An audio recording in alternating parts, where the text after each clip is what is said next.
అందరికీ నమస్కారం. నేను మీ అశ్విని. నేను నిన్న షార్ట్‌లో ఒక వీడియో పెట్టాను కదా! ఆ వీడియోలో నేను ఉగాది సందర్భంగా ఓబుళవారిపల్లిలో జరిగే ఏకవీర అమ్మవారి ఉత్సవాల గురించి చెప్పాను.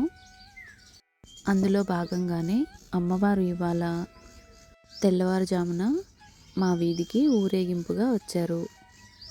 అక్కడ గుడిలో పూజలు పూర్తవ్వగానే అమ్మవారి ఉత్సవమూర్తిని ఇలా అందంగా అలంకరించి ఊరు మొత్తం ఆ అమ్మవారి ఆశీస్సులు స్వయంగా అందించడానికి ఇలా తీసుకొని వస్తారు. అమ్మవారు మా వీధిలోకి వచ్చినప్పుడు ఆ అమ్మ దర్శన భాగ్యం నాకే కాకుండా మీకు కూడా కల్పించాలని ఈ వీడియో తీశాను. ఇక్కడ పూజలు అందుకుంటున్న ఈ అమ్మవారు మాత్రం సీతాలమ్మ. ఈ సీతాలమ్మ అమ్మవారు ఊరి పొలిమేరల్లో 4 దిక్కులా ఉండి ఊరిని ఎల్లవేళలా రక్షిస్తూ ఉంటారని చెప్తారు. మామూలుగా అయితే ఈ అమ్మవారి హద్దు లోపలనే గ్రామదేవతని ఊరేగిస్తూ ఉండేవాళ్ళు. ఇప్పుడు ఊరు పెరిగింది, కొత్త వీధి ఏర్పాటైంది. ఇప్పుడు సీతాలమ్మవారి హద్దు దాటి ఏకవీర అమ్మవారు ఆ వీధిలోకి వెళ్ళాలి అంటే ముందుగా అమ్మవారిని అనుమతి అడుగుతారు. ఆ అమ్మవారికి ఇష్టమైతేనే ఆ వైపు తీసుకుని వెళ్తారు.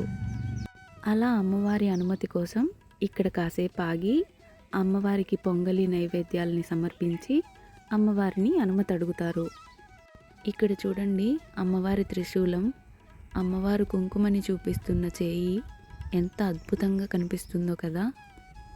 నేను ఈ విధంగా అమ్మవారిని చూసినప్పుడు భక్తి, గౌరవం, ప్రేమ, భరోసా, శక్తి అన్నీ కలగలిసిన భావాలు నాలో కలిగాయి.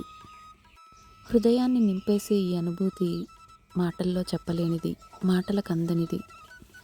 ఇక్కడ అమ్మవారిని స్తుతిస్తున్నారు.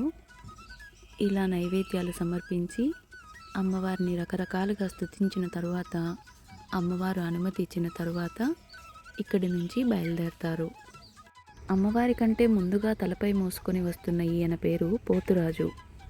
ఈయనని అమ్మవారి సేవకుడని, లేదా అమ్మవారి తమ్ముడని, లేదా గ్రామదేవతల రక్షకుడని రకరకాలుగా చెప్తూ ఉంటారు.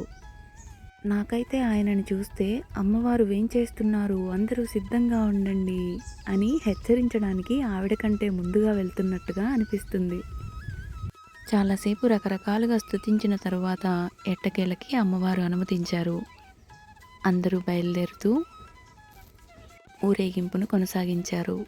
మళ్ళీ అమ్మవారు ఊరేగింపుకు వచ్చినంత వరకు ఈ రూపం అలా మనసులో నిలిచిపోతుంది.